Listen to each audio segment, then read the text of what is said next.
to A Well-Designed Business. My name is Luann Nigara, and I'm so glad you found this podcast. Together with my husband Vince and our partner Bill, we have grown our company WindowWorks from the ground up. So I know and I understand the challenges you face in running your interior design business. I also know that your talent alone isn't enough to ensure your success. So on this podcast, we talk about strategies and practical steps to help you grow your business. But make no mistake about it, we have our share of fun here too, mixed in with those aha moments that I love so much. This isn't fluff. Nobody has time for that. Whether you are a new interior designer or a seasoned designer, I am here to help you create and to manage the kind of interior design firm that you dream of. It's straight talk and it's action. Are you ready? Let's get started. Hi, welcome to A Well-Designed Business. Crystal Pickens is with me today, and I'm very happy to say I know Crystal in real life because not only am I proud to say that WindowWorks is fortunate to be part of Crystal's roster of vendors for her interior design projects, but she often joins us for our lunch and learns at WindowWorks, and she was with us at Luann Live in 2019. So the thing is, as much as I quote-unquote know Crystal, imagine my surprise when Crystal emailed me and said, Luann, I have gone from $13,000 a year in revenue to $13,000 a month in revenue. And I'd love to share how I have done this in the hopes it will help someone else, just like I've been helped along the way by your podcast and your guest. So just as info to you listening, when you pitch me like this and the email includes the actual steps you have taken and the results of those steps, this is a pass go, collect $200 automatic yes from me.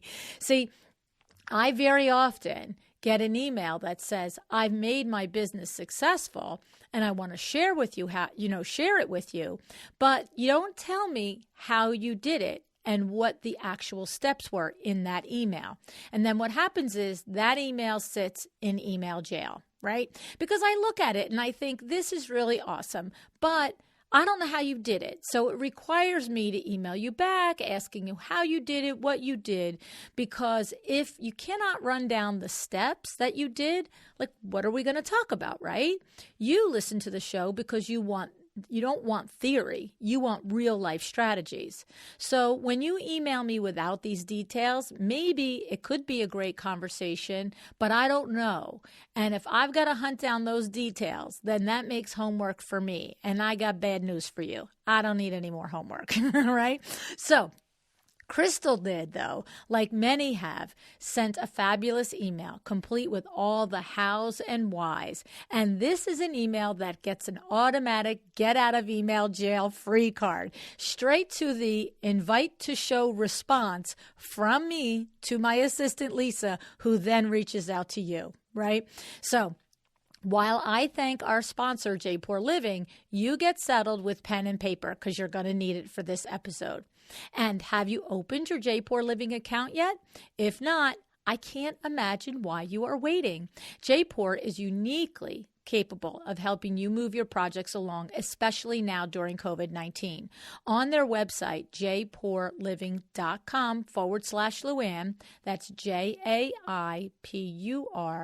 living.com/Luann, you can view their fantastic collection of handmade rugs that you can get real-time stock information on. You can order memos right there to be sent directly to your clients, and you can also get quotes right there, both on standard and custom rug sizes. And with more than 17,000 rugs in stock, ready to go from their Atlanta facility, you can keep your projects moving along right now. Go to jaypourliving.com/Luann and open your design trade account today. Alrighty, are you ready to hear how Crystal Pickens took her business from $13,000 a year to $13,000 a month in 4 short years? Yes, I am too. Let's get started.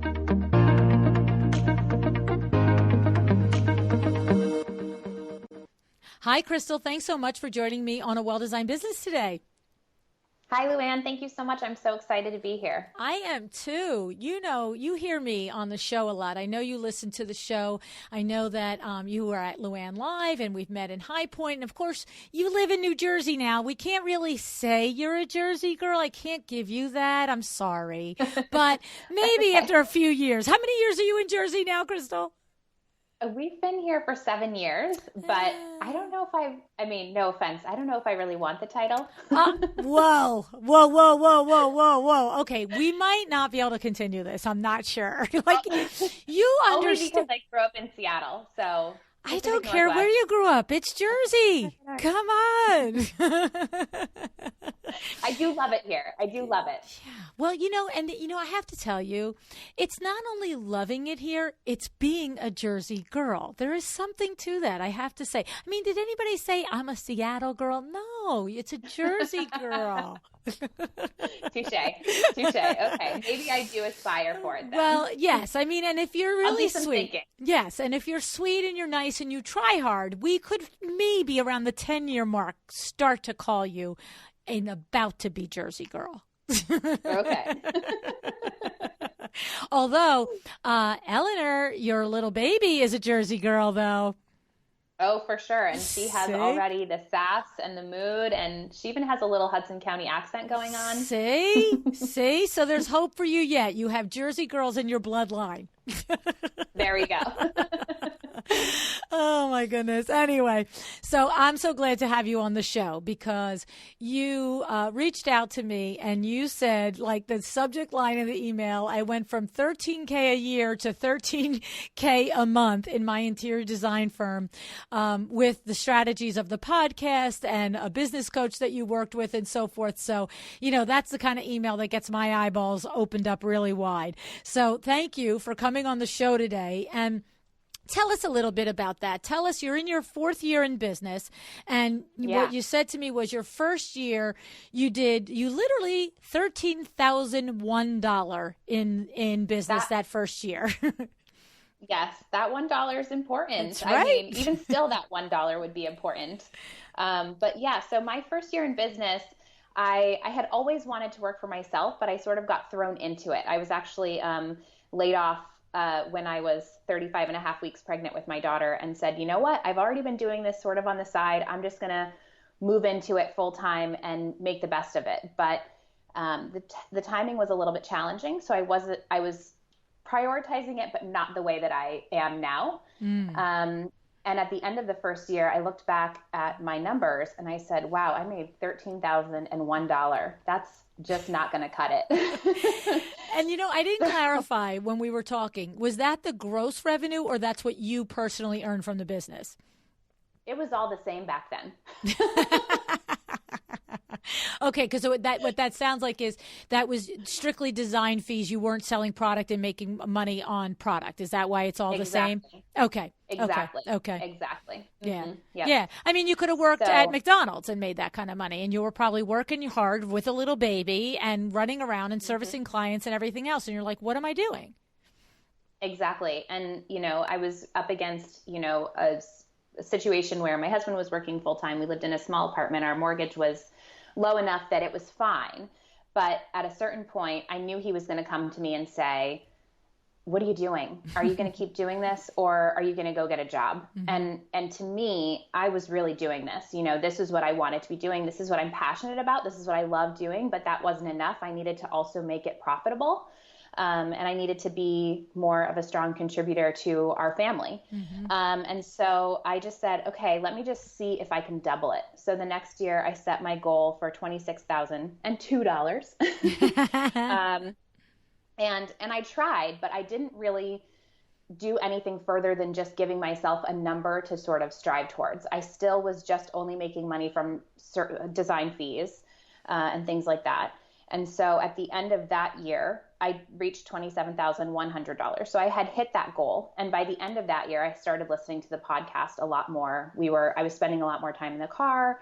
Being in Hudson County, we don't spend a lot of time in the car. Right. But the last quarter of that year, I was in the car a lot. And listening to the podcast as much as possible. I mean, I was like, I couldn't get enough. This was like the greatest thing I'd ever found. Mm-hmm. And I said, okay, this is not a hobby. This is a business. And I had a serious look at myself in the mirror, and I was like, how am I going to make this work?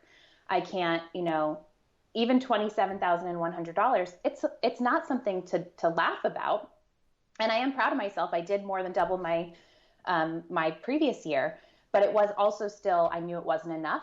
So I took it really seriously the following year. I set myself 19 goals for 2019 for my business, which I knew I wasn't going to hit them all, but I wanted to set them, and I wanted to have something to stretch for. And then I told myself, this year you're going to triple what you made.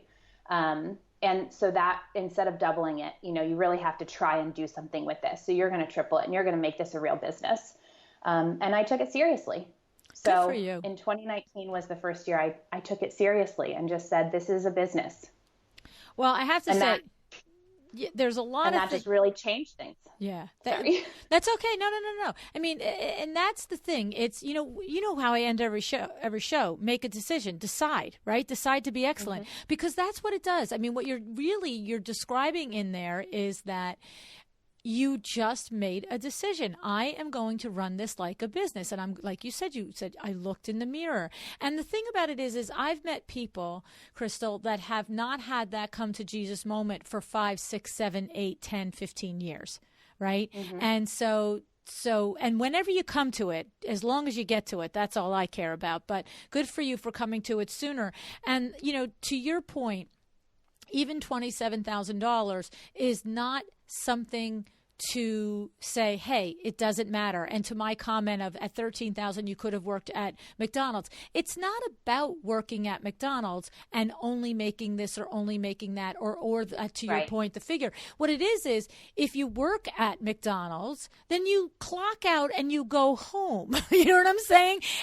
But when you 1,000%. Right, when you own your own business and you make $13,000 and it's basically on your brain 24/7, and you're mm-hmm. There's the responsibility doesn't get clocked out, that's when that remark comes in. It's like, if you're going to make a salary as your wage, then sometimes it is okay to just go work for the salary, because at least when you're home 100%. You're not at home and saying, hey, can I send 3 emails while I make dinner and burp the baby and change a diaper, right?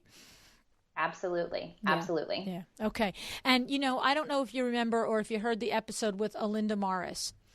So Alinda Morris, struck me right between the eyes when she said the words, she used it in relation to understanding her minimum billable hours that she needed to work every week. But what she said was, every time, once she understood what that number was, and she said, every week that I didn't work the minimum billable hours, I understood that I was borrowing from my family's income, my family's money, right? So that was one mm-hmm. powerful way that I thought to express this sentiment. Right. So good for you that you had that at that end of the first year mark. And so tell us, so you go to the second year, you do double it. You do 27,100. Then year 3, your goal, did we get to year 3 where your goal was to triple it yet? Yes. Yeah, so okay. Year 3, my goal was to triple it. So the total goal I set for myself was 81,300. And about halfway through the year, I decided to hire a business coach. And we had our first meeting. She said to me, okay, talk to me about your business, your goals, whatever. And we came to the financial component. What's your goal for your income? I said 81,300. She said, no, your goal's 100,000. And I was like, okay, whatever, like 100,000. All right, whatever. Let me just scribble that down in my notes.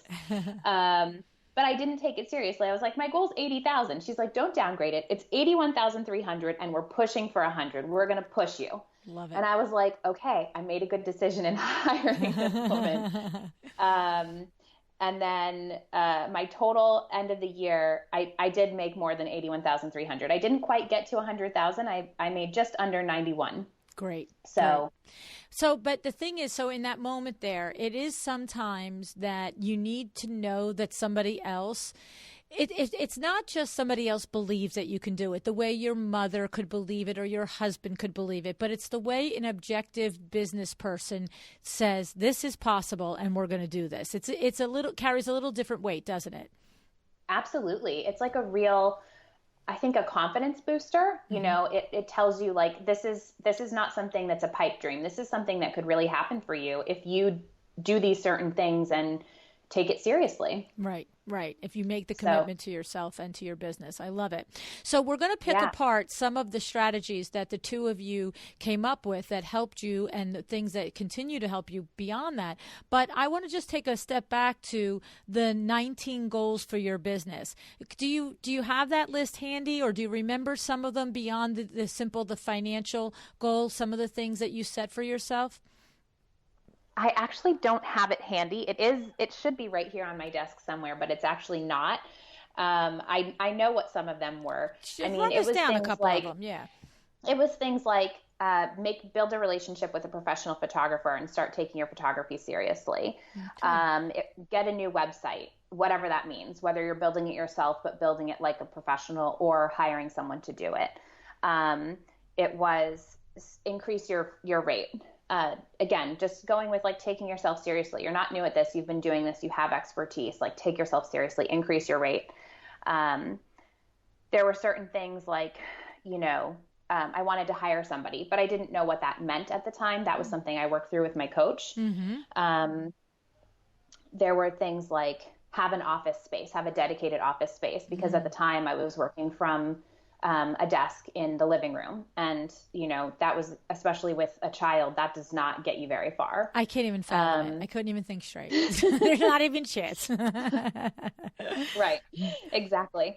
So it was things like that. And then it was the other side of it was like, know your numbers. What's your cost to stay open? Right. Cost You to talk be about open that a number, lot. right? Yep.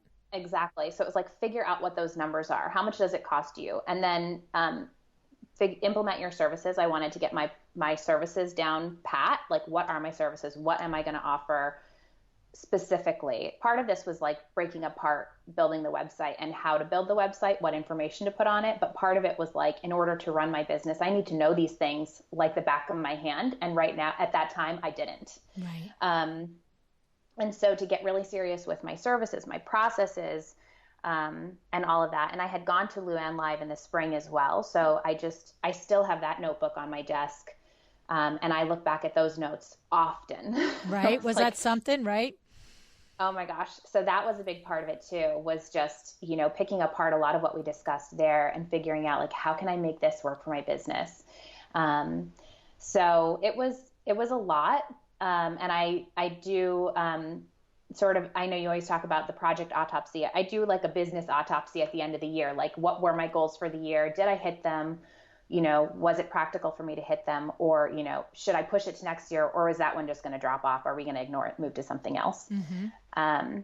Let's stop right there a second, because that's interesting, right? So I like that, because what you decide in January at the beginning of the year that you need and want as a goal, when you sit down at the end of that year, there is a place that you can evaluate if the goal wasn't met. Did it turn out to be a legitimate pivot? Not to use the most overused word in business right now, but to, you know, it's just, you know, sometimes words are overused because they're just so right? Mm-hmm. So, but that's the thing. And I just want to pull it apart, because it is entirely possible that something that you set out on a path to do in January really ultimately doesn't serve you and isn't the right thing, and not to look at just the cold, hard list and say, oh, I missed 4 or I missed 3. It's for me, if you miss it because you got lazy, right? If you miss it because you got lazy, you miss it because you didn't get the help you needed. If you missed a goal because you didn't keep your eye on it, that's a different story than, you know, as the year went through and as I look at it again at the end of this year, I didn't reach that goal, but I don't need it anymore. Let me put that aside. That's okay, right? Right. Absolutely. I think it's important because it keeps in touch with where you're currently at and where you're going. Where you were at a year ago and where you were planning to go a year ago is hopefully very different. Hopefully there's a lot of growth and movement that's taken place in between those 12 months, and things have shifted. So for me, when I did that last year at the end of the year, and then started building my goals for this year, it was different. I said, you know, I'm only going to have 10 goals this year. but I actually pushed for 12, and then I broke them apart into attainable things, one for every month.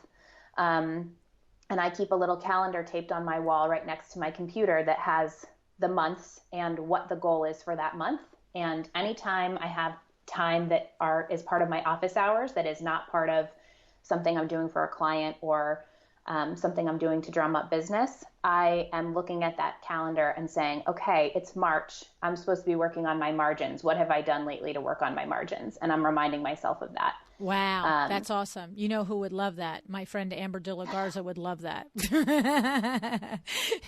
I found that in making that list, that huge list of goals last year, I have a paper planner still, and I also keep my calendar on my phone, but in my paper planner in the very front is where I put my goals. And I think there's something really powerful for me, especially about putting pen to paper and writing that list. Mm-hmm. But if I don't have it somewhere that I can see it, it doesn't serve me. Right. So having it on the front page of my calendar, it's a great reference tool. And I do reference back to it every quarter. I have a little date with myself to review it and see where I'm at. But having it taped on the wall is so much more powerful. I really can't express it enough to see it written there. It's like, even like looking now, I mean, it says like February marketing strategy. I know that I did that. So I'm not like sweating looking at it there. Right. Know? You're right. You're not looking at it and feeling like, you know what, you didn't do this. Right. Right. Exactly. So. And what's the goal for April 2020? What's your monthly goal for April? So for April, my goal is to work out my new studio space. I have worked with a local real estate agent friend who has shown me a few spaces. I've already started on this. I've seen a few spaces. And then I'm also working on plans to convert our basement, or I'll call it our lower level, because it will be a lot nicer when it's done. Mm-hmm. So I'm going to weigh the decision between getting a space outside of the home or converting our lower level, which does have an exterior entrance. And figure out what we're going to do. I'm going to draw up floor plans, get it bidded out, figure out what makes sense, timing-wise, financially, the whole deal. Mm-hmm. So that's for April. Okay. Yeah.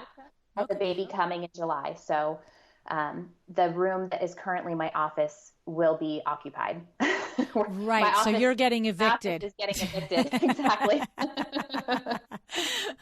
Well, I mean, as we're recording this, we are at the very, second or third week of the coronavirus here in Jersey and New York and so forth. So we don't have a crystal ball. We don't know if by the middle of the summer or whenever we're hearing this, that if it's gotten, under control or much worse. But, the crazy thing is that, in light of that, my first thought was, wow, you're going to get a great deal on space this year if that's what you decide to do. But then you've got to be able to maintain your business to cover that. So exactly. Like, that's where you're like, great, Luann, can I have that crystal ball now? Yep. Okay.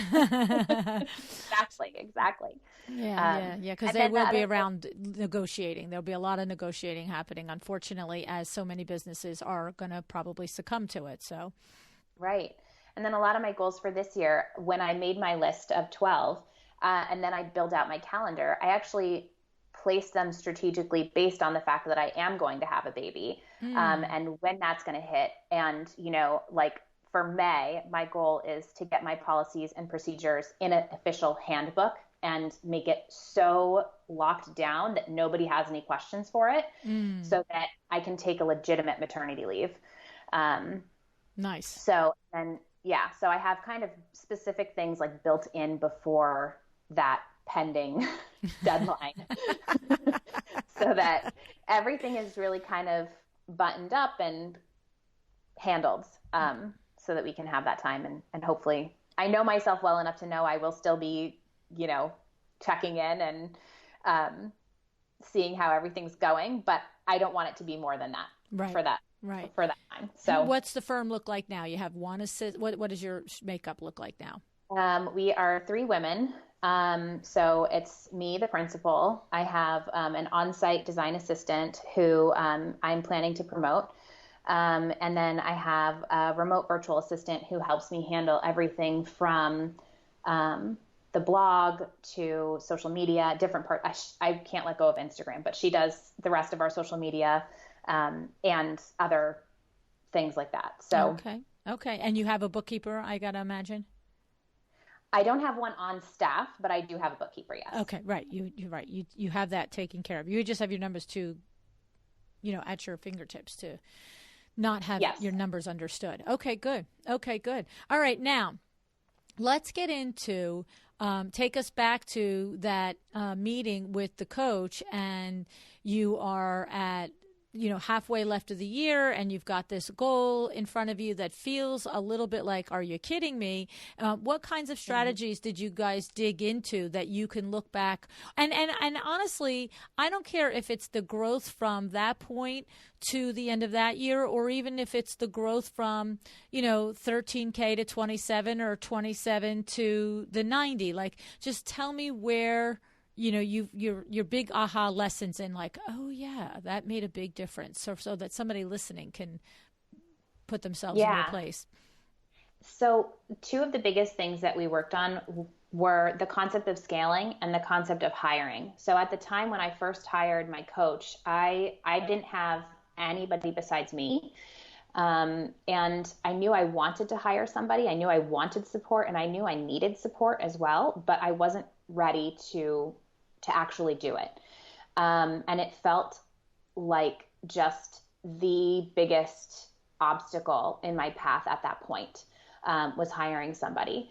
So that was one of the first things that we worked on. And one of the things was that she did for me that was so powerful was she said, make a list of every single task that you're doing right now.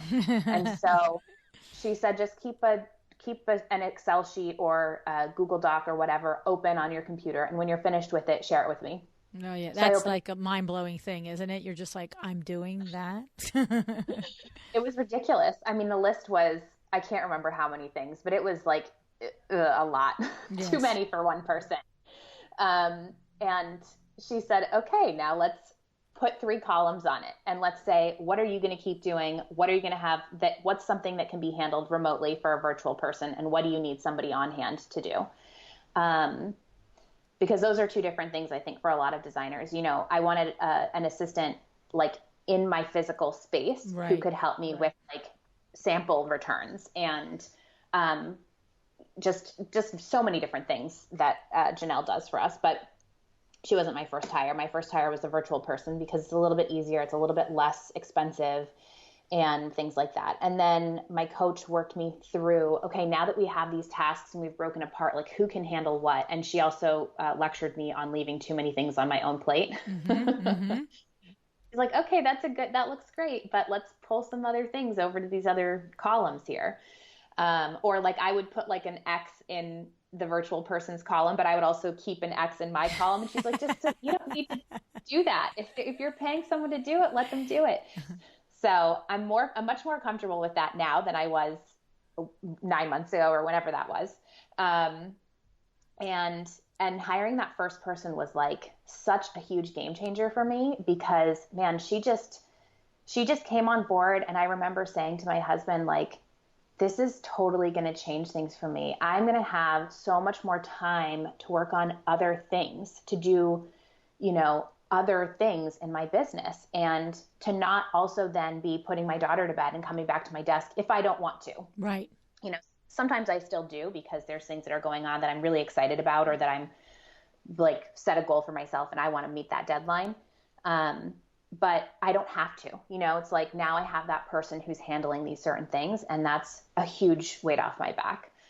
So that was the first hire. And I really lucked out. I mean, it hasn't all been sunshine and roses. It's like hiring people is very nerve-wracking because you're, especially I think someone who's virtual, that was a really hard concept for me to wrap my mind around. But I ended up hiring someone that I know personally who is a friend from, a different path in life. And she was out of work at the time, and I knew her background. I knew her work ethic. And I said, let's give it a shot. Let's try it. And it worked. It worked really well. And then she actually ended up getting a full-time job, and she didn't tell me at first. And I could tell that something was going on. And I was like, okay, she used to be killing it. Like this used to be a complete game changer to have her on. Wow. And now something's going on. And I said, hey, what's going on here? And she said, oh, I was going to try and see if we could schedule a call for this week. She sort of tried to brush it off. And then I was like, no, we need to address this head on. What is going on here? And, I held her accountable, and she said, okay, this is what's happening. She does still work for me, but her role has changed. She doesn't do as much as she was doing before. She does not do as many hours. She's not doing as many billable tasks for me. So it shifted. So she's now back to killing it, but killing it in what she's supposed to be killing it now is different than what it was when I first Instead hired. of dropping 3 balls and having 10 balls and dropping 3, she has 7 balls and she can manage them. Exactly. So we revised that. And then I hired my in-person person. And that was like crazy. I mean, I remember when I was interviewing people for that, I was like, I put the ad together and then I sent it to my coach and I was like, how does this look? Where should I share it? What should I do? And it was a lot of back and forth on that regard. And then once I finally put it out there, I ended up posting. I know Sandra Funk has spoken about this either on the podcast or at some of the events that you have had with her, where she has said, like, moms are a great resource. Right. And being a mom myself, that was super relatable to me. And in the neighborhood of Jersey City that I'm in, we have a phenomenal moms group. Yes. That has always been such an asset for me. So what my coach had said to do was to post it on my personal page on Facebook first, and then share it to other places. So I posted it, and then I shared it to my local moms group. And I just said, if I can't post this, please remove it. Whatever, put it out there. And it very clearly said, email me these, your resume and a cover letter at my email address. And you got 90 people DMing you, right? Like, just make me crazy. And I was like, if you cannot follow the basic instructions, that's right. Email me, you're not even on my radar. So there were a few women who followed through and emailed me, and I narrowed it down to 2 of them. And I just remember thinking, like, I like them both. Can't I hire them both? Right. And that was when it was really great to have a coach who I could say, here's how the interviews went. Here's what we talked about. Give me some outsider feedback, because I want to hire both of these women and I can't, for multiple reasons. I can't. Ultimately, I would love to have a 5-person team. That's my goal. But it's not going to happen overnight, So she really helped me filter through. And the one woman who I ended up hiring, she has a master's in architecture. And I remember one of the things that I had said when I first got off of the first phone interview with her was like, wow, I think she might be more qualified to do this than I am. And she's just like, and she's not. She has different qualifications and she has very good qualifications. But I just remember having that initial shock, and that's ultimately why I hired her. Her skill set is much different than mine. She's very analytical and very much about the processes and not as much about the creative. And so we make a really good team. That's awesome. But my schedule is based my hours that I'm in office are based 100% around the hours that my daughter's in school. And that, I think, was really a key component of hiring another mom, was that I could say, these are the hours that we're open. Does that work for you? And we work 1 late shift a week. And that's it. And it works perfectly. We work 4 days a week. That's great. And because she has the same value. She has the same needs. She's raising a family as well. Yeah. And it was just perfect. So we hit it off, and she's been with me now since November. So a few months. And nice. Now, so are you in the moms group in Jersey City that Jenny Madden and Amanda Berlin and Jamie Lieberman are all in, or is that Hoboken Moms group? That's the Hoboken group. Okay. So do you guys not like socialize with each other? Well, it's just we're different towns. Yeah, I know right. For the rest of us, it seems like all down there. I know. Like, even in Jersey City, there's just so many different neighborhoods. And so there's like one large moms group, and then there's all of these little smaller broken apart like moms groups or parents groups nowadays. Yes. That are more neighborhood specific. So you can say, like, hey, where in the neighborhood can I get XYZ, or can I take my kid to do whatever? Right. So it's more specific. Okay. So Very good. my assistant actually walks to work every day, which is really cool. Nice. Very nice. So this is really good. And so the thing is about it is, when you went to your coach and the two of you decided it was time to hire, and you said, I knew that I needed it, and then you could easily, the two of you, outline the job description that it would be. I mean, that's like such classic, awesome information. Just list out everything you're doing and then look at it. And, my friend Madeline McRae, who's been on the show a couple of times, I hear her in my head more often than not. And it's like, Luann, are you doing a $10 an hour job right now? $100 an hour job right now? A $1,000 hour job right now? Or a $10,000 an hour job? And she I see her like twice a year. And one of the first things she looks at me and she says, I hope you're doing $1,000 and $10,000 an hour jobs only. And I just look at her, I'm like, well, most of the time, like this, because It's hard, but it's true. It's how you grow your business and you create more money in your business is by sticking to the things that only you can do, and the things that somebody can do for $10 or $100 an hour, hire them and pay them to do it. 1,000%. I had that same revelation. Before I made the decision to say, okay, I need more than a virtual person, because I was standing at a stone yard. They said, this will be ready. I was picking up a bathroom countertop. It was going to be ready at 8 a.m. I called the night before and said, will it be ready tomorrow morning, 8 a.m.? They said, yep, it'll be ready. I got there, a little early, and I waited for 5.5 hours. Wow. I mean, I brought my computer so I could do work. I had my notebook. I had my phone. I can work from a lot of places, but I was stuck there waiting. And I just thought, my client is not going to pay a bill for this time that I'm sitting here waiting to pick up their countertop. And nor would I feel comfortable billing them for it, which maybe that's a whole nother conversation. But I just said, this is something someone else needs to be doing. I cannot be here. And then I also, of course, had a conversation with the stone yard, but yeah, that's crazy. That's crazy. Yeah, it was insane. And I just was like, this is not where my time should be spent. Absolutely not. No. Yeah. Yeah, total waste of time, resources, brain power, energy, the whole 9 yards. I don't know if you remember the episode that I talked about Taylor and Yashley, who own Do Not Let Us Design for You right here in New York City. And I remember when I had to go out and measure a project for Studio Riga, which is Jenny, who owns this, is a firm in Manhattan or Brooklyn. I'm not sure which one she's based in, but and we, she needed a window treatment measured out at the Hamptons. That's 2.5 hours each way. And then an hour for me to measure the window treatments, and then 2.5 hours back. And she hired Do Not Let Us Design for You. She hired Taylor to meet me out there because, that's 6 hours out of her day. You know what I mean? That she could be meeting with clients, bringing proposals together, having a meeting, signing a contract, as long as, the information and the instructions are clear. And of course, when you hire somebody like Taylor and Ashley to do it, they're designers, so they can answer some questions, and not like just hiring a handyman to meet me out there, right? Because that would make me crazy. I get 2.5, because it's 3 hours for me, so I get 3.5 hours away, and you can't answer my questions. Now I'm not going to be so happy. So exactly. So it has to be the right person. Yeah, it does. It does.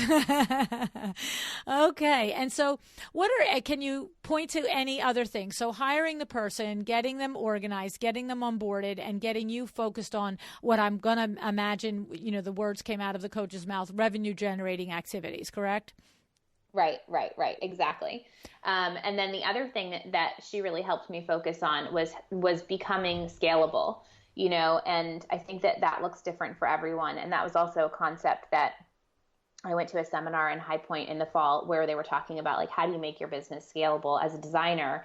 And this is something that you've talked about as well. Like, do you have a you or do you have a business?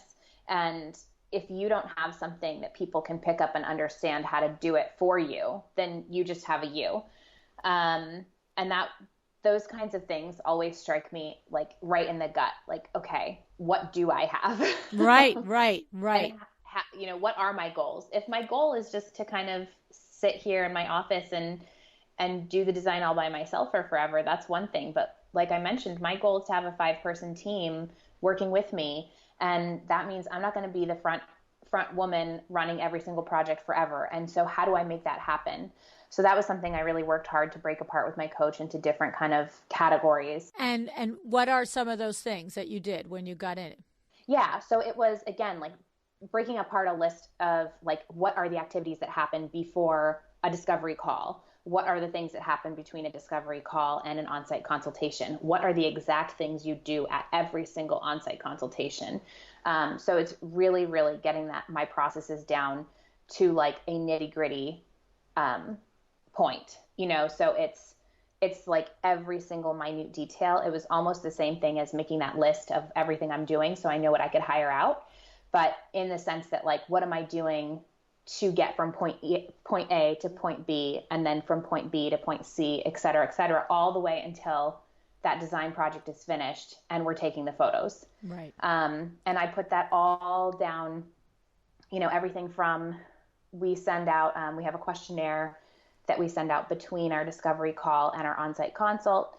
We have a welcome gift that we send to every new client. We have a letter of, I can't remember what exactly we call it, but we have a letter that we send out to each client when they sign their proposal that they're going to work with us. That just gives them, it's a letter of expectation that we give them that breaks down like what are our hours. So they know, you cannot call or text me on a Saturday because I won't answer it. That's important. You can schedule a meeting with me on a Saturday, but don't try and schedule it on a Friday because I won't see the message come in. And even if I do see the message come in and I might decide, yes, I do want to be at that appointment on Saturday because for whatever reason it's important, don't expect it. And so it's really like all of those little tiny details that it's all about that. And then it was also about putting some of those details in place, like putting some of those elements in place of what should a client expect from us? What are they going to get from working with us? And, I was having issues with clients texting me or calling me during different hours when I was like, oh God, not again. I'd see the number pop up on my phone at like 9:00 at night or 6 a.m. or earlier, and I'm like, oh, you've got to be kidding me. The first thing that I see when I get out of bed is I do not want it to be this person's name on my phone, whether it's a great project that I'm excited about or whether, they're saying like, hey, something came and it's damaged. Right. I don't want to see it first thing in the morning. Right. I want them to send me an email. So how do I get them to know that that's what I want from them? So it's kind of like breaking down all those different components and figuring out what I expected of my clients and how do I get them to know that? So let me ask you a couple of questions. The thing is, first of all, doing this is all the difference between running a business and having a you. Agree? Absolutely. Right? Absolutely. Okay. And the result, first of all, the doing of it is not easy. The doing of it is tedious. The doing of it is time consuming. But the result is way, way more than you can ever expect it to be. Don't you agree? Absolutely. Yes. Because once you actually put those things in place, people respond to them. And until people have something that they can respond to, it's just a guessing game. And anything is open for anybody's interpretation. So actually doing those, both from a client perspective and an employee perspective, even from the perspective of, your spouse, like saying to my spouse, these are my hours that I'm working, makes it so that these are my hours I'm working. It sets it up for everyone in your life, whoever they are, so that you can make sure that you're doing what you want to be doing in a successful way.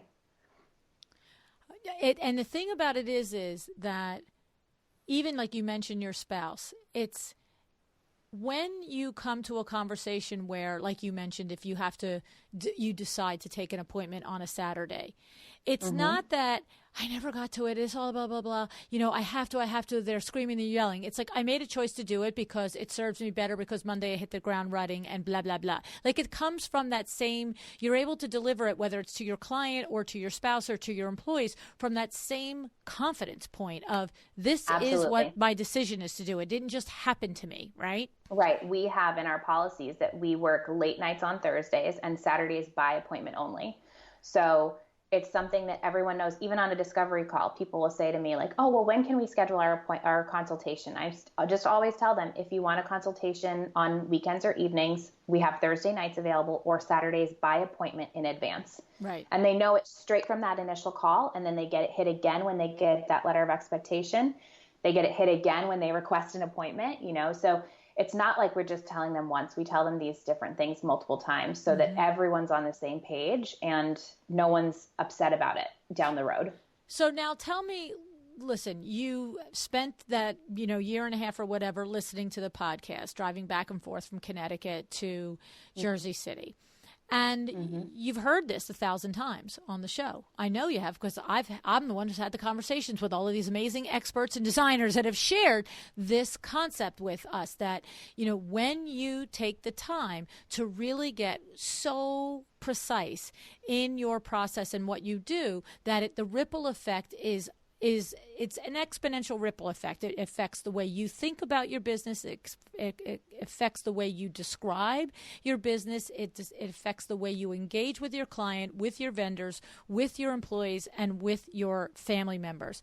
What was it that happened when you worked with the coach that took it from ideas? Like why, you sound to me, Crystal, like rare people. Like I could see that I've Sarah Brennan for one, Darcy Heather comes to mind. Certain people that have taken the information and pretty much did a lot of the back end on their own. I mean, in Sarah Brennan's case, I have to say, well, you know what? I'm not going to say, I just about to say Sarah Brennan coached with me, and I know Darcy coached with Nancy. So, okay, there goes that theory that some people I know have done it without help. I'm sure they're out there. But what was it for you? Because you do come across as very organized, very intentional. What was that little difference? Because I'm really curious for someone like yourself that really can grasp the information, it seems. Or was that it? It was just so much coming at you, and it was hard to really start with 1, 2, 3? I think it was two things. I think it was the accountability of having someone there who I know is calling and checking on me at a specific time, multiple times a month. And like even with certain things, like what are, certain goals that we had, she would check in and say like, what are you doing to get new clients this week? I was like, well, I don't know. I mean, there were certain things that like I said to her, oh, in my pipeline, I have projects projected through November, but I don't have anything for December. And she said, well, how are you getting clients for December then? And I was like, well, I'm not, because my business has always been referral based. And she's like, okay, well, you need to tell people you have openings starting in December. And then they'll know to call. I mean, it was just like because I am so focused on, I think, some of the detailed side of the things and then doing the work itself. I think sometimes I miss those, like it seems so like obvious. Right. Yeah. If you want business in that, at that time, you have to say like, hey, I'm available at that time. And so what are some of the intentional things that you do to continue to grow this business? So I'm a really strong advocate for building a network in your community, and community is one of the 4 main pillars of my business. And so for me, what that looks like is building a network within my community of other local business owners. I connect with them as far as like trying to have events with them or attending their events, just going out to their shops. There's a lot of shops that I support locally and that I go to and just like shake their hands. And while I'm there, I just say like, hey, I'm also a local business owner. If there's ever anything we can do to help each other, like, please let me know. Make it about them. And then I also am part of a networking group with specifically it's small business owners. We have breakfast once a week. Right now during COVID, it's all virtual, but we're still doing it. We're still connecting. We're still supporting each other because all of these local business owners have friends and neighbors and families who might need an interior designer and vice versa. I might have someone who needs a real estate agent or whatever any of the other people in the group do. And we're all going to think of those people first because we've built a relationship with them through getting to know them. And so that's one huge source that has built my business, was joining a worked for group. you. It's worked. It has. Yes. So this is the type of thing I have to tell you when coaches say these types of things to people, so often the eyeballs look at us like, yeah, okay. like, like they feel like it's a long tail strategy. And the fact of the matter is that there's no question that the biggest percentage guess of it is that it's a long tail strategy. But sometimes the first meeting you go to, you meet somebody, you just get lucky and somebody says, my goodness, I was just looking, my so-and-so just said they were looking for a designer, blah, blah, blah. Right.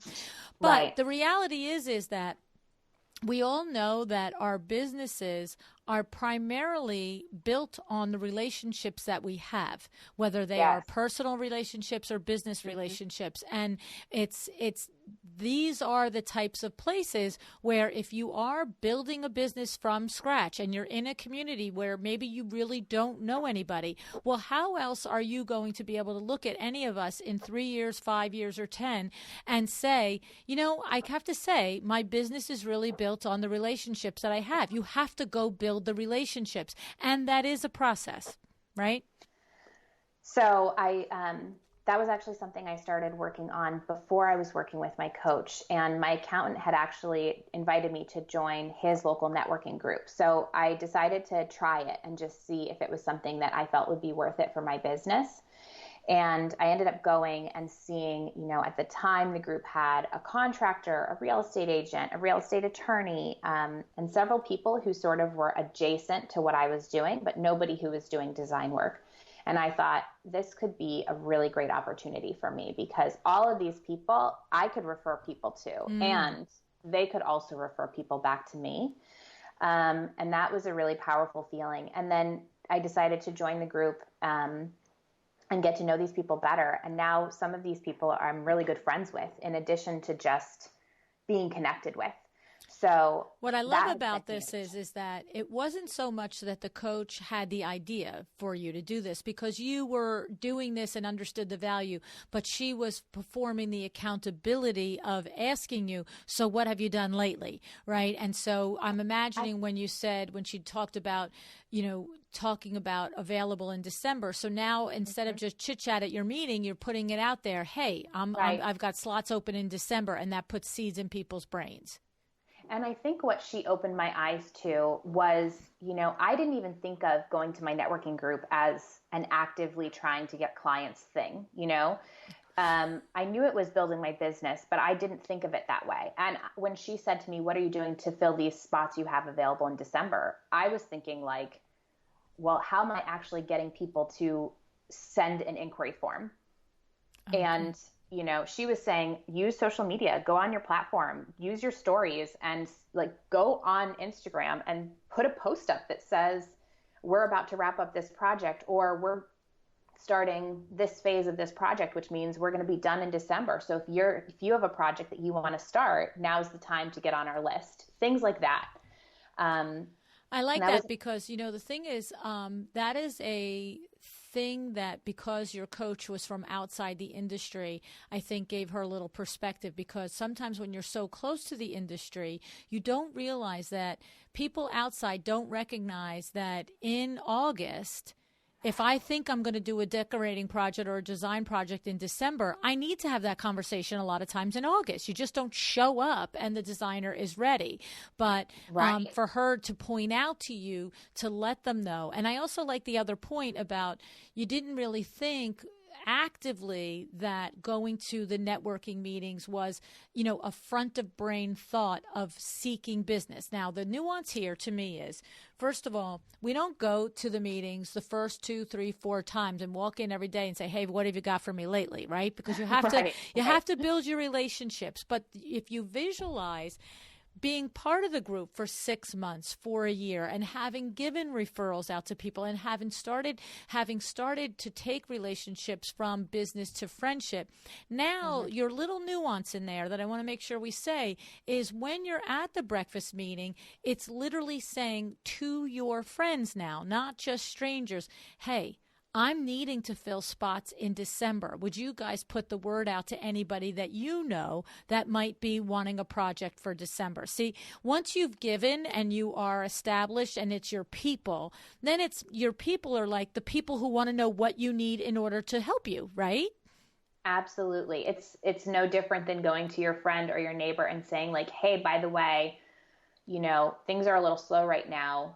What can we do to help each other? Right. And finding ways to support each other. And I think, especially given that we're recording this in the time of shelter in place and we're all being quarantined and figuring out what to do with our businesses, there's a lot of that happening with my circle right now. Is a lot of us are reaching out to each other and saying like, hey, listen, how can we help each other out right now? And there's a lot of power with that. And it gives you a lot of support and confidence to have that behind you. Right. The thing I like about it is if you do the hard work first of getting your business systemized, then when you're sitting at the table, when you first go to these meetings and there's the banker and the lawyer and the realtor and, all the other people, you're not sitting there feeling like, you're sitting there saying, I've got a really, locked down business. And yeah, you want to refer me to anybody in your circle, I can handle it. Right. It's like that difference between not feeling intimidated to say who I am, what I do, and who I do it for, because having done the hard work of getting it set up, you feel great about announcing it. Right. Right. And the answers to the questions. There's not that pause where someone asks you a question and you have to think about the answer. And I think that's really powerful too, to be able to know not only what you're going to say to a client when they ask you what your rate is or what kind of services you offer, but to be able to say to a group of other business owners, like, these are my services. This is how I run the show. Having that confidence when you say it to a group of business owners gives them confidence in referring you too. Right, exactly. Because they can see and feel that. Exactly. I mean, the thing about it is it's so funny because, you have the episode with Nancy Ganskalfer where she talked about the ladder of services. And I love that episode. And I've mentioned it and I've told almost every person that I've worked with, look, if you don't have this locked down, you have to start by listening to this episode and then we can talk. You know what I'm saying? Because the thing about it is if you had said to a realtor at a meeting, oh, I might be interested in buying a house. How does it work? And, the eyeballs are like, well, it all depends. You're like, it doesn't all depend. Like, what does it all depend on? Like, how does it work? Like, your brain as the consumer can't even compute that answer. And if you want to be successful, you're going to get finite in the way you do it. Right, Crystal? Absolutely. Right. Yes, absolutely. Yeah. Yeah. And I think that again, it's just, even if the only thing it does is build your confidence in how you approach a situation, it's worth it. Right. Because you approaching a situation confidently speaks mountains to whoever you're speaking it to. Right. People can feel it. They can feel if you are a serious person doing what you're doing, or if it's just your hobby and it's just casual. When my first year, when it was just my hobby, I mean, part of the reason I only made $13,001 is because I let people walk all over me, because I really treated it like a hobby. I didn't know the answers to the questions. I had, friends or connections who wanted help working on XYZ project. And I was like, okay, I guess I'll help you out and maybe I'll do it for this amount this time. Or, I would send out an invoice hourly and people would say, oh my gosh, did it really take that many hours? And I was like, yeah, it did. But, I wouldn't even respond before saying like, well, let me just take some of the hours off so you feel better about it. And why do we do that? So I don't even bill hourly anymore. I do everything by flat rate, which I highly recommend. That's a whole other conversation. Right. I know it is. But it is. The going to flat rate, as long as it comes from information and from data, right? Absolutely. Right. As long as you come to it with solid, hard data from your own experience and what you do and blah, blah, blah. The flat rate does take off the table the whole debate. It is what it is. This is the price. Yes. You know it before we start. Take it or leave it. If you don't want to do it, great, I'm moving on, right? There's and you do have to still manage scope creep during a flat rate engagement, but you're in a, you might be in a better position. You're in a stronger position, right, to handle it. Exactly.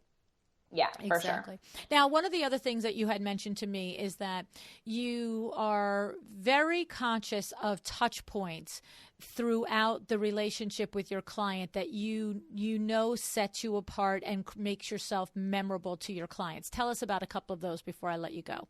Yeah, so one of the things that I think that we do really well at DBK is client communication in general. So we are constantly circling back to our clients, asking how they feel, did they like whatever, all that good stuff. But in addition to that, one of my first jobs out of college, out of design school, was at a small linen shop in Connecticut. And the owner at the shop was from the South. And she used to always say at the end of any transaction, you want to leave them with the taste of sweet tea in their mouth. Or I'm sure I'm messing up the expression, but that's what always stuck with me. It was like her thought process in that was like, you want to walk around the counter and hand them that bag and give them that cheerful smile with the little bow tied on the top, and everything is done to the nth degree so that when they leave after spending $2,000 on their brand new linens, they feel like, oh, I just feel so good. I got such a good experience from it. Not just I spent $2,000. Right. Am I crazy and am I losing my mind, right? And so that is something that I have just always carried with me is like, okay, how can I leave my clients with that sweet taste in their mouth? What are the things that I can do throughout the process to really hit that home? So with any of our clients, we send out a welcome gift as soon as they sign their proposal that gives them a little bit of like a, hey, we're going to be doing this renovation. It's going to suck. Like there are going to be times when it's really going to suck, but here's a little gift for you to keep. And remember that even when it sucks, we're here for you. What kinds of gifts do you give? The welcome gift is generally a candle that's sustainable, organic, which, all builds to our pillars and our philosophy, locally purchased, wrapped up, and then we write a handwritten note. And then we do, in the middle of the project, we send another note with another little something, which is different based on the project that they're doing, the scale of the work and all of these different things. But it's with a little note in the middle of it that says, like, remember when I said, like, there were going to be times when it would really suck? Here we are. And, we're waiting for inspections for an extra however long or whatever comes, things always happen. And here's something else to kind of carry you through so that you're not thinking about the negative. You're thinking about this nice thing that we put in front of you. And what kinds of things do you send there? I know you say it's different, but what's ideas? It's different for every project, but some of the things are like a gift card to their favorite cafe in the neighborhood. It might be like if they're a big coffee person, we might send them like a little coffee basket with like a mug, and it's never branded to us. I think that, what we're doing is we're giving them this kind of side experience as part of their overall experience. We're not putting DBK Home all over it. Right. Which I think is a different thing. But so it's different, like a coffee basket. Maybe it's booze, if they're drinkers, with like a nice, one time we sent a bottle of champagne with red Solo cups because the people were renovating their kitchen. We knew they didn't have access to their glass there. And we had talked stories about their college days or whatever and joked around several times about that. So it was like, this is a funny kind of thing that's personal to them. So we always find a way to personalize it to them too. That's nice. And it makes them know that you heard them. Yes. I take a lot of notes at every point in the meeting, and there's a lot of little things in the questionnaire at the beginning. So sometimes it's a gift card, sometimes it's a basket, sometimes it's a food thing. Sometimes it's like, go get your nails done, like get out of the house and go get your nails done. Because, that's something that is a luxury that maybe they're not focusing on right now because they're stressed about what's going on in their house, or maybe they are still doing it, but you want to just make sure they're having that time to relax.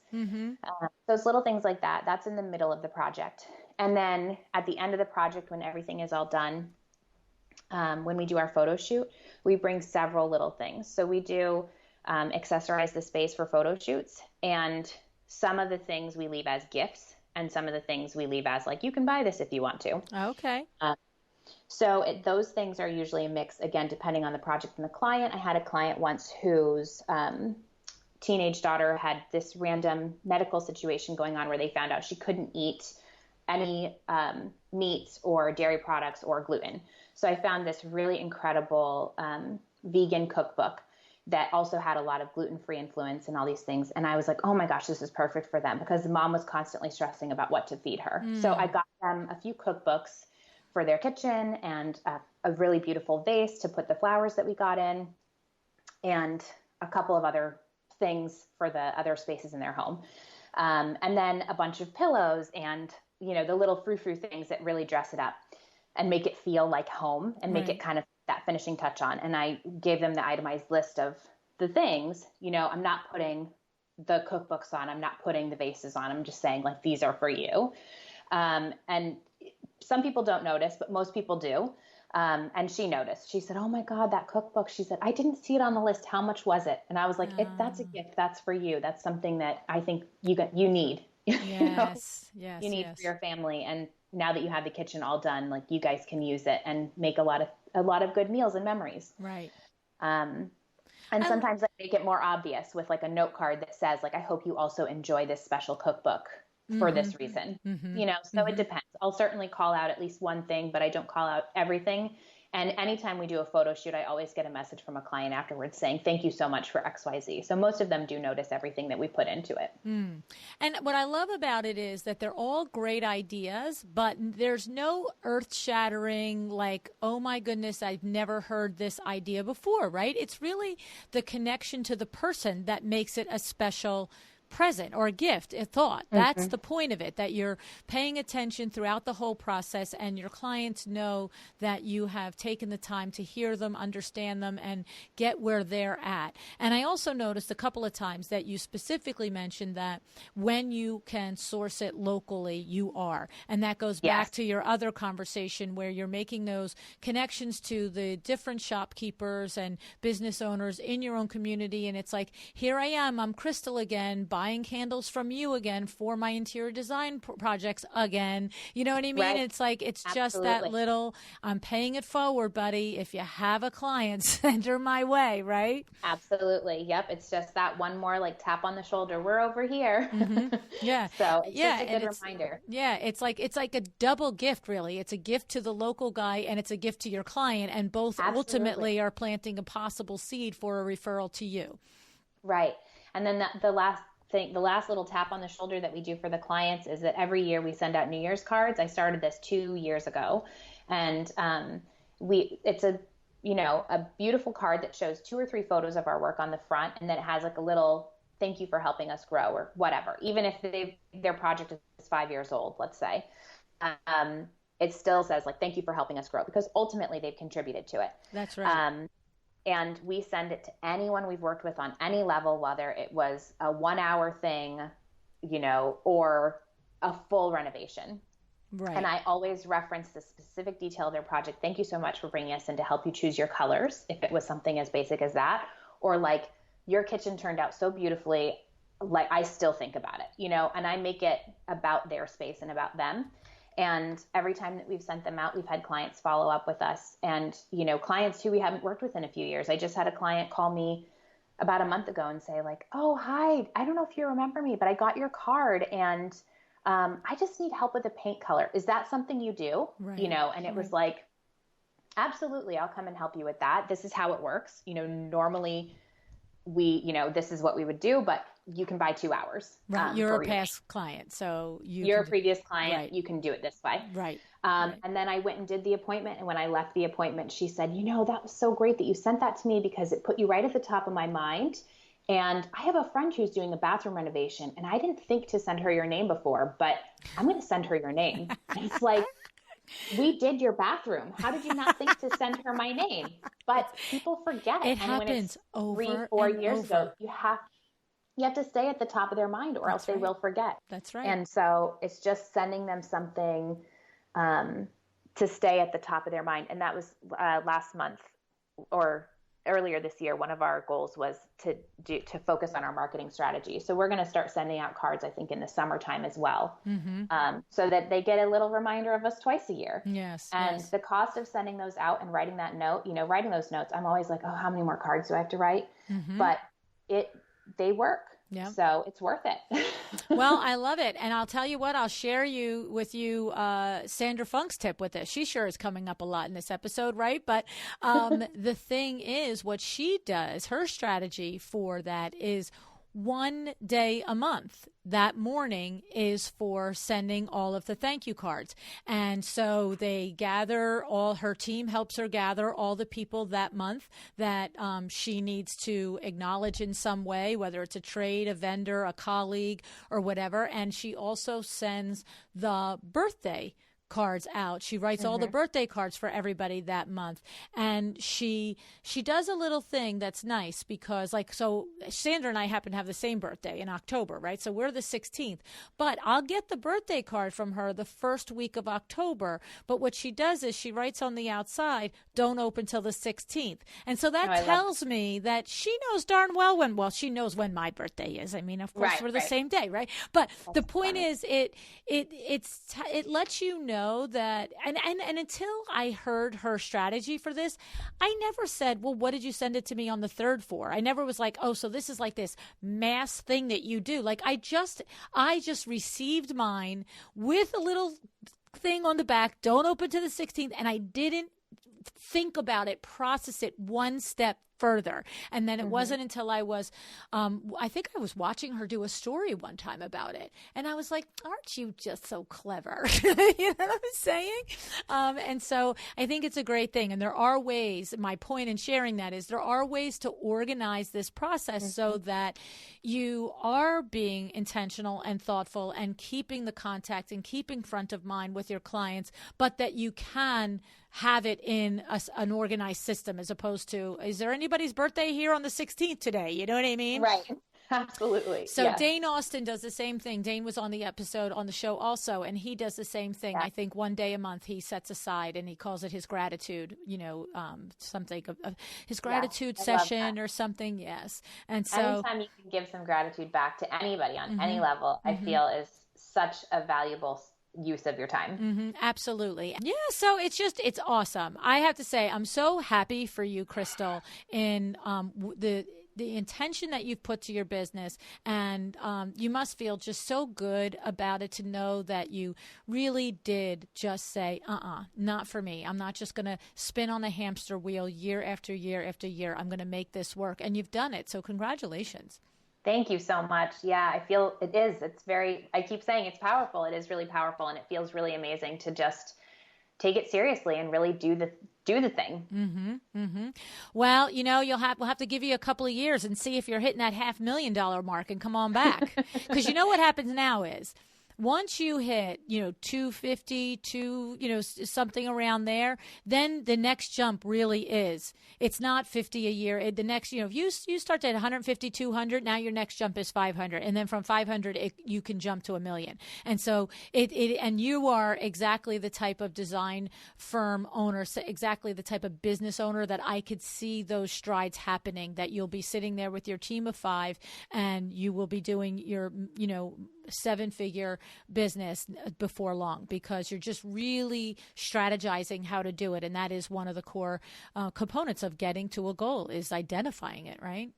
Yes. Thank you. Oh, I'm excited. You made me very excited. We're going to manifest that That's it. Put it on a vision board, right? Absolutely. Well, thank you so much for sharing your tips with us today. Thank you, Luann, for having me. I really appreciate it. It was so much fun.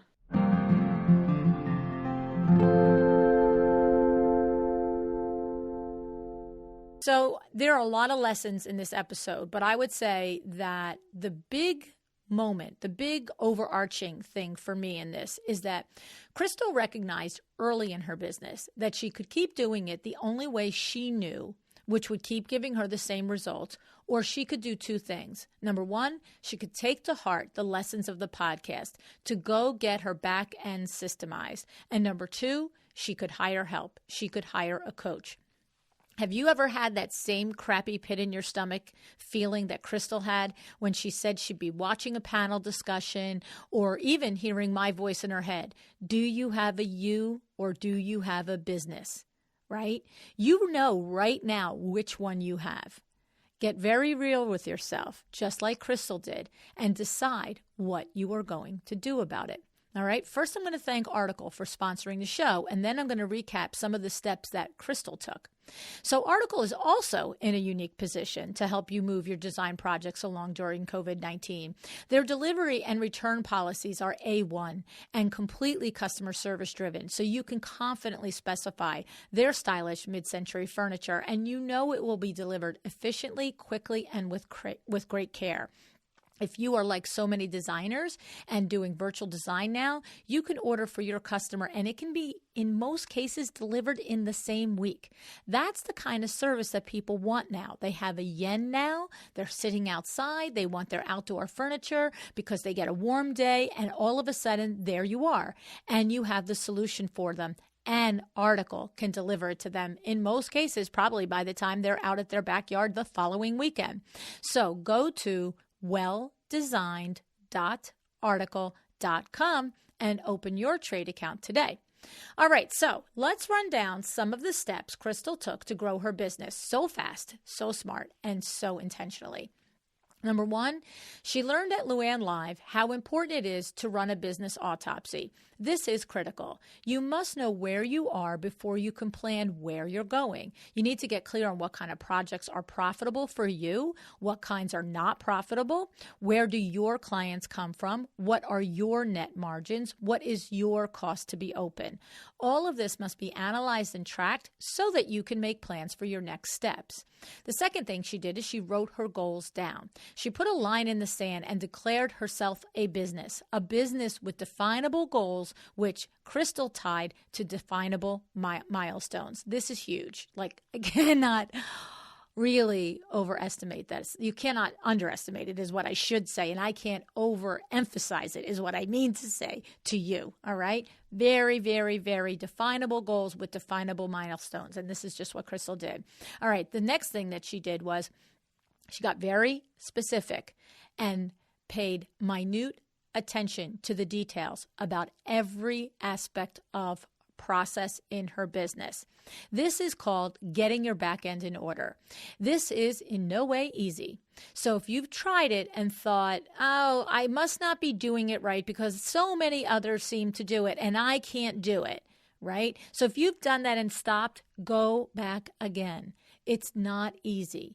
Right? Just because you've heard other guests have done it doesn't mean that it wasn't hard. Okay. I want to tell you something. About 50,000 people a year run the New York City Marathon on any given year. Does that mean it's easy because 50,000 people do it every single year? No. Does it mean it's doable? Yes. But with a tremendous amount of work and commitment to the training. The same with this, especially if you are like most of us creatives and not particularly fond of getting in the weeds with documenting processes and systems, right? This is the number one reason that I asked Sarah Brennan to document how she did this in her business so that she and I could help you do it too, okay? Our class, Process Leads to Profits, is packed with everything you can imagine, idea, process, tool, specifically so that you have a roadmap to get your back end organized, okay? This is if you can't do it on your own, like Crystal has done and others have, okay? We'll probably run the class again late summer or fall, so if you are in need of help of getting your business in a finite process, please get on the email to know that when we will run it next. Go to processleadstoprofits.com. All right. Now, for Crystal, with all of this work ahead of this done, okay, next, she got her website in order. She built a relationship with a photographer. She increased her rates. She built a network in her community of both moms and parents and also like-minded business people. These each in its own is a step. It's something that you could be doing. You could make it each one your monthly goal, but you've got to put intention behind it and really go at it the way you heard that Crystal did. Okay. And this leads us right to one of my favorites. This has always been one of my personal favorite strategies, is to attach a specific goal to each month. To make that, you know how people have like their word of the year? Well, this goal of the month that Crystal also did it's a really cool and good tool to just keep you focused. All right. I don't know how you are, but I get ideas coming out of my brain like a mile a minute. And so when I get excited about something, a lot of times I have to just look and say, well, what is the focus for this month? Can I work it into that same focus because it's so exciting and I want to do it? Or is it like, lady, take a rest and put it off, okay? So, but when you do this, when you set this big goal every month and you just really work on it, you know what happens is you intentionally build time in each week to tackle it. And then magically at the end of the year, you can proudly look back at a long line of all your accomplishments. It is very powerful. I really encourage you to try it, okay? And then finally, the big one, Crystal hired a coach. She said it. It's the accountability, the other set of eyes on her business, the advice and the big picture look. All right. I really also truly encourage you to get this too. If you're not at a point in your business where you can invest in it yet, which I don't know what point that is, because when you open a business, you should be prepared to invest in it. But let's just say you don't have the funds, then you know what? The podcast is the ultimate free version of coaching, all right? But you have to do it. You can't just listen. So you can say to yourself, I resolve that by the next time I hear Luann say, do you have a business or do you have a you, that I will not have that crappy pit in my stomach feeling because I've either tackled it or I'm in the process of tackling it, or maybe I'm done and I've worked my way through it. Okay, because there truly is enough information on the podcast that you can do these things on your own if you're motivated. All right. Now, I would say if you have some money to invest, start with where you can. Again, it could be a live group coaching class like Process Leads to Profits, or you could buy some online classes that you do it yourself and maybe they're not guided through, but they're a lot less expensive because there's the one-on-one component isn't there. Or like Crystal, you're just like, I'm going to do this right. I'm going to get one-on-one coaching and I'm going to invest in this. All right. It's all available to you. All you have to do is pick your head up, look around, and make the move, all right? Now, what is your next move, right? What is your next move? This was a strong endorsement. Crystal's entire message, her experience, is an incredibly strong endorsement for doing the yes, tedious, but yes, critical work on getting your business set up for success and profit. And I hope that Crystal has inspired you to do it. And if you do, write it down, track it, and email me. I'd love to share it on the show. Decide to be excellent. Thank you so much for joining me again today. This podcast is a production of WindowWorks, your resource for custom window treatments and awnings. To learn how we can help you on your next interior design project, go to www.windowworks-nj.com. And if you're interested in working with me on your business, either through masterminds or one-on-one coaching, or you want to know how to get my book, The Making of a Well-Designed Business, or you just want to know what's going on in the podcast land and where I'm going to be, all of that is found at luannigara.com. Thank you so much. Have an excellent day.